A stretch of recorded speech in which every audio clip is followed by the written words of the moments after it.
Hello guys. आज हम start करने वाले हैं एक नई सीरीज जिसका नाम है आयरन मैन।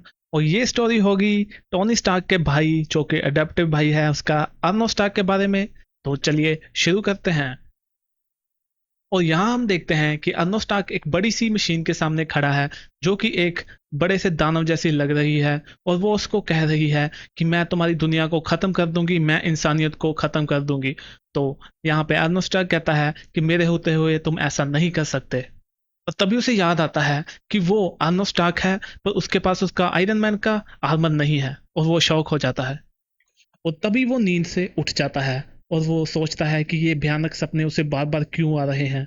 और वो जाके अपनी मशीन में चेक करता है और देखता है कि पृथ्वी के आसपास कोई भी ऐसी हलचल नहीं है जैसा उसे लगे कि कोई उस पे या पृथ्वी पे हमला करने के लिए आ रहा है। और वो कहता है कि मुझे अभी भी यकीन है कुछ तो, और कोई तो चीज़ ऐसी है जो यहाँ पे आएगी और हम सबके लिए मुसीबत खड़ा करेगी। और मैं उसके लिए तैयार हूँ और मुझे और तैयारी करनी होगी। तो यहाँ पे वो नीचे आता है ब्रेकफास्ट करने के लिए जहाँ पे उसके माता पिता भी हैं। तो उसके माता पिता कहते हैं कि क्या हम बाहर जा सकते हैं। तो वो उनको ये कह के टाल देता है कि नहीं, ऐसा नहीं हो सकता, क्योंकि उसके माता पिता भी एआई से यानी कि आर्टिफिशियल इंटेलिजेंस से बने हुए हैं, वो असली नहीं है। इसीलिए वो उनको बाहर नहीं जाने देता। और तभी उसको कॉल आती है उसकी एक पार्टनर जिसका नाम है सनसेट बेन की। और वो उसको बुलाती है कि ऑफिस में बहुत ज़रूरी काम है। और वो वहाँ से निकल जाता है। तो उसे पता लगता है कि कुछ रोबोट्स ने कहीं पे हमला कर दिया है। तो वो अपना आयरन सूट पहन के अपने घर से निकल जाता है उस बिल्डिंग की ओर। और सभी लोग देख के खुश हैं कि आयरन मैन आ गया है उनको बचाने के लिए। और यहाँ हम देखते हैं कि एक बिल्डिंग जहाँ पे कुछ कंस्ट्रक्शन का वर्क चल रहा होता है, वहाँ पे कुछ रोबोट्स आके इंसानों पे हमला कर देते हैं और कहते हैं कि हम तुम्हारे गुलाम नहीं हैं, हम सब इन रोबोट्स को यहाँ से ले जाएंगे। आर्टिफिशियल इंटेलिजेंस तुम्हारी गुलाम नहीं है। और वो उन रॉबर्ट्स को भी कहता है कि हम तुम्हें यहाँ से आज़ाद कराएंगे, हम किसी के गुलाम नहीं हैं, हमने बहुत गुलामी कर ली। और तभी वो एक बंदे को बंदी बना लेता है। पर पीछे से उस पर हमला होता है और उसकी मुंडी उसके मुंह से उतर जाती है, उसकी आंख वहाँ पे बचती है। और ये और कोई नहीं, ये है आयरन मैन। वो उनको कहता है कि या तो तुम लोग मेरे आगे घुटने टेक दो, या तो मैं तुम्हारा बुरा हाल कर दूंगा, क्योंकि मुझे कोई फर्क नहीं पड़ता कि तुम्हारे साथ क्या होगा। तुम्हें बर्बाद कर दिया जाएगा या तुम्हारे पुर्जे निकाल के उन्हें तोड़ दिया जाएगा। इसलिए तुम्हारी भलाई इसी में है कि तुम हार मान लो। पर वो देखता है कि वो उस बंदे को छोड़ के भाग तो जाते हैं, पर उस पर हमला करना शुरू कर देते हैं। और जैसे भी वो आयरन मैन पे हमला करते हैं तो वो कंस्ट्रक्शन वाले रॉबर्ट्स को कहते हैं कि तुम यहाँ से निकलो, हम तुम्हें अपने साथ ले जाएंगे। और वो उस पर गोलियां चलानी शुरू कर देते हैं। और आयरन मैन यहाँ पे उस बंदे को कहता है कि क्या तुम यहाँ कुछ टाइम के लिए सुरक्षित हो। तो वो कहता है हाँ। और इसी के साथ वो उन पे एक जोरदार बीम के साथ हमला कर देता है। और यहाँ हम देखते हैं कि उसने सबको बचा लिया और किसी का नुकसान भी नहीं हुआ।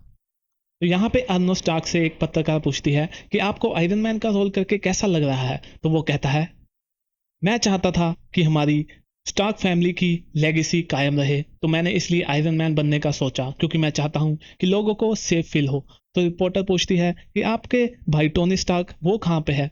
तो वो कहता है कि मुझे कहते हुए बहुत दुख है कि टोनी स्टार्क काफ़ी टाइम से मर चुके हैं और ये किसी को पता नहीं है। और जो वर्जन लोगों ने अभी रिसेंटली देखा था वो एक एआई है जो उसके भेस में घूम रहा है। और जैसे ही ये न्यूज़ आती है, हर न्यूज़ में यही कुछ शो होने लग पड़ता है। कहीं पे वो देखते हैं कि टोनी स्टार्क कहीं से लिक्विड की शॉप से निकलता है और वो लोगों को गालियाँ निकाल रहा है। और ये एक चर्चा बन चुकी है। और इसी के बीच रिपोर्टर वॉर मशीन के पास पहुंच जाते हैं जहाँ की वो एक कॉम्बैट में है। तो वो उन्हें कहता है कि मुझे ऐसा कुछ नहीं पता, तुम यहाँ से निकल जाओ वरना तुम भी यहाँ पे मारे जाओगे। और यहाँ पे एक रिपोर्टर सनसेट बेन से भी यही सवाल पूछता है। तो वो कहती है कि वो एक बहरूपिया है जो कि एआई के रूप में है। अभी असली वाला हमारा आयरन मैन जो है वो है अर्नो स्टार्क, और वही उनकी लेगेसी को आगे बढ़ाएगा। और ये कहते हुए वो वहां से निकल जाती है। और यहाँ पे एक बार है जिसका नाम है अनकैनी वैली, जो कि एक सीक्रेट रोबोट बार है जहाँ पे सभी रोबोट्स होते हैं। वहाँ पे रेड हुई है पुलिस की। और वो कहते हैं कि सभी अपना अपना कागज दिखाओ, जो भी यहाँ पे अलीगल है उनको पकड़ लिया जाएगा और वो नीचे बैठ जाए। और तभी वहां से एक भागने की कोशिश करता है, पर आयरन मैन आके उसको दबोच लेता है। और पुलिस वाले कहते हैं कि ये भाग रहा था, तुमने इसको पकड़ लिया, बहुत बहुत शुक्रिया। तो आयरन मैन कहता है कि ये तो डिस्ट्रैक्शन था, बाकी लोग देखो वो कहाँ से भागे हैं। तो वो कहते हैं हाँ, वो पता नहीं पिछली साइड से कैसे निकल गए। तो यहाँ पे वो उससे उगलवाता है कि तुम्हारा मालिक कौन है, तुम्हें कौन कंट्रोल कर रहा है। और ये जो एआई आर्मी बनाई है, ये किसने बनाई है? तो वो रॉबर्ट कहता है, तुम चाहे हमारी जान ले लो पर तुम्हें ये सब कोई नहीं बताएगा।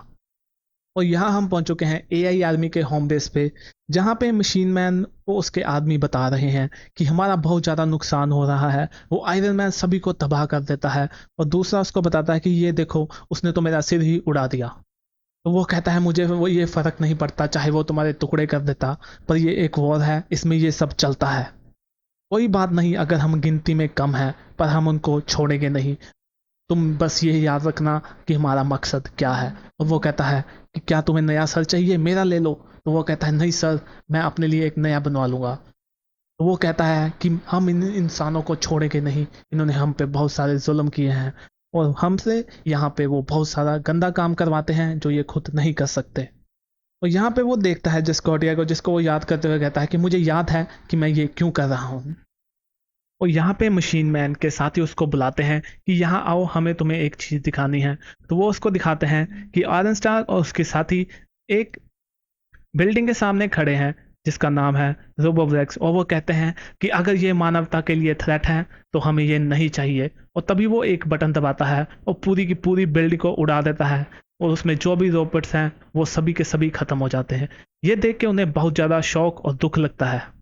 और मशीन मैन कहता है, तुम देख रहे हो, ये लोग मॉन्स्टर हैं। और यहाँ पे सनसेट उसे कहती है कि अभी तो कैमरा ऑफ है, तो तुम्हें नहीं लगता ये हमने काफ़ी ज़्यादा अपना नुकसान करा दिया और ये काफ़ी ड्रामेटिक हो गया? तो वो कहता है, ये करना सही था, क्योंकि अगर वो रॉबर्ट जो कि रेबेलियन कर रहे हैं, उनको ये एहसास होना चाहिए कि हम क्या कर सकते हैं। और वो भी हमारी तरह इमोशनल है, तो तुम थोड़ा टाइम वेट करो, हमें इसका रिजल्ट ज़रूर मिलेगा, वो कोई गलती ज़रूर करेंगे। और यहाँ पे हम पहुंच चुके हैं 2 दिन बाद विस्टर स्मिथ हॉस्पिटल में, जहाँ पे एक बॉम्ब स्क्वाड जा रहा है, क्योंकि यहाँ पे मशीन मैन ने एक बॉम्ब लगा दिया है और वो कह रहा है कि जैसे कि तुमने हमारे लोगों को उड़ाया, मैं यहाँ का मैटरनिटी वार्ड उड़ा दूंगा, ताकि जैसे तुम अपने बच्चों को पैदा करते हो वैसे ही तुमने हमारे को उड़ाया, तो हम भी तुम्हें नहीं छोड़ेंगे। और साथ में वो उनको कहता है कि तुम अपना बॉम्ब डिस्पोजल रोबोट है जो वो मेरे पास भेजो, मैं उसी से बात करूंगा। तो वो उसको भेज देते हैं। यहाँ पे मशीन मैन उस रोबोट को पकड़ लेता है और कहता है कि तुम्हारी जॉब बहुत गंदी है, ये तुमसे कैसा काम करवाते हैं, चलो मैं तुम्हें आज़ाद कर दूंगा। और तभी हम देखते हैं कि आयरन मैन भी वहाँ पहुँच जाता है। तो आयरन मैन कहता है, तुम हार मान लो, तुम्हारे अलावा मेरे पास बहुत सारी और भी मुसीबतें हैं जो यहाँ पे आने वाली हैं, तो इसीलिए भलाई इसी में होगी, तुम ये सब करना बंद कर दो। तो वो कहता है कि ये सब तुम्हारी वजह से है, तुमने मेरे पास कोई चॉइस नहीं छोड़ी। और वो कहता है, देखो तुम्हारे पास 2 मिनट है, या तो तुम ये बॉम्ब लेके चले जाओ या तुम मेरे से निपट लो, तो मर्जी तुम्हारी है, तुम किसको चूज करोगे, मुझे या मानवता को? और यहाँ पे वो एक दूसरे को देखते हैं बहुत ही गुस्से से। तो तभी वहां से आयरन मैन वो बॉम्ब लेके निकल जाता है और वो उसको वहीं छोड़ जाता है। वो उस बॉम्ब को स्पेस में ले जाता है, जहाँ पे वो बॉम्ब विस्फोट कर देता है। और जब वो वापस आता है तो वो बॉम्ब स्क्वाड से पूछता है कि वो कहाँ गया। तो वो कहते हैं कि वो उस बिल्डिंग में ही चला गया और वहाँ से नहीं निकला। तो वो भी अंदर चले जाते हैं, पर आयरन मैन कहता है कि मुझे उसका कोई भी सिग्नल नहीं मिल रहा, वो कहाँ गया यहाँ से। तो बॉम्ब स्क्वाड वाले कहते हैं कि एलिवेटर भी 14th फ्लोर पे है और पूरा एरिया सिक्योर कर दिया गया है और यहाँ कोई नहीं है।